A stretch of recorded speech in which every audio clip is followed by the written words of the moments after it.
A'udzu billahi minasyaitonir rajim. Bismillahirrahmanirrahim. Nahmadu wa nusholli ala rasulihil karim. Amma ba'. Ibadat haji menghapuskan dosa sebelumnya. Ibnu Shimastah rahmatullahi meriwayatkan bahawa kami sedang hadir mengelilingi Amru bin Ibnu Al-As radhiyallahu an. Sebelum beliau meninggal dunia, beliau menangis begitu lama dan menceritakan kisah beliau memeluk agama Islam. Beliau berkata, ketika Allah menyebabkan Islam masuk ke dalam hatiku, aku datang kepada Rasulullah sallallahu alaihi wasallam dan berkata, ya Rasulullah, hulurkanlah tanganmu supaya aku dapat membuat pengakuan, iaitu bai'ah. Bila Rasulullah SAW menghulurkan tangannya, aku menarik tanganku. Rasulullah SAW bertanya, apa yang menggangguimu wahai Amru?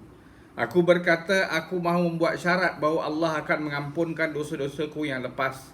Rasulullah SAW menjawab, wahai Amru, tahukah kamu bahawa Islam membersihkan segala dosa-dosa yang dilakukan semasa kekafiran, dan bahawa hijrah membersihkan dosa sebelumnya, dan haji menghapuskan segala dosa yang dilakukan sebelum haji. Hadis riwayat Ibnu Huzaimah. Ibnu Shimastah radhiyallahu rahmatullahi meriwayatkan bahawa kami sedang hadir mengelilingi Amru Ibnu Al-As radhiyallahu an.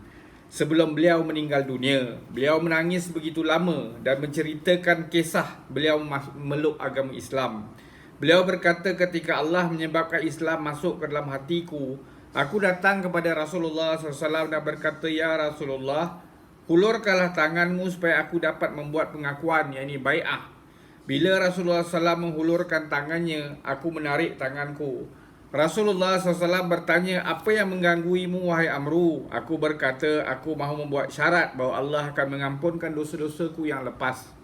Rasulullah SAW menjawab, wahai Amru, tahukah kamu bahawa Islam membersihkan segala dosa-dosa yang dilakukan semasa kekafiran, dan bahawa hijrah membersihkan dosa sebelumnya, dan haji menghapuskan segala dosa yang dilakukan sebelum haji.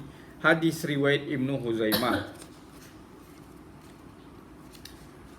Adalah diriwayatkan pada hari Arafah semasa haji perpisahan daripada Rasulullah SAW, baginda SAW berdoa begitu lamanya kepada Allah dengan penuh kehinaannya, memohon keampunan bagi umatnya, di mana selepas itu Allah menjawab, aku telah memperkenankan doamu dan menganugerahkan hasratmu yang terkandung di dalamnya.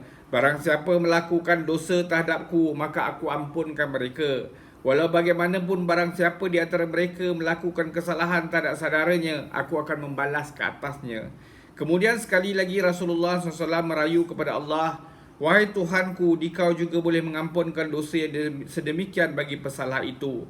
Pada ketika itu tidak ada jawapan diberikan, tetapi pada keesokan harinya di Muzdalifah, doa ini juga diterima. Rasulullah SAW tersenyum girang sedang baginda khusyuk dalam doa dan tafakur yang bukanlah menjadi kebiasaannya.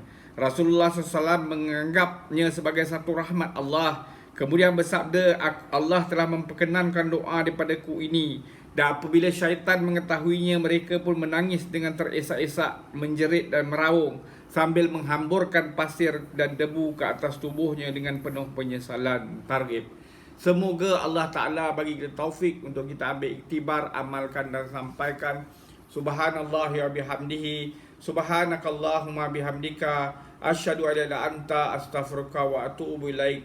Subhana rabbika rabbil izzati amma yasifun, wa salamun alal mursalin, walhamdulillahi rabbil alamin.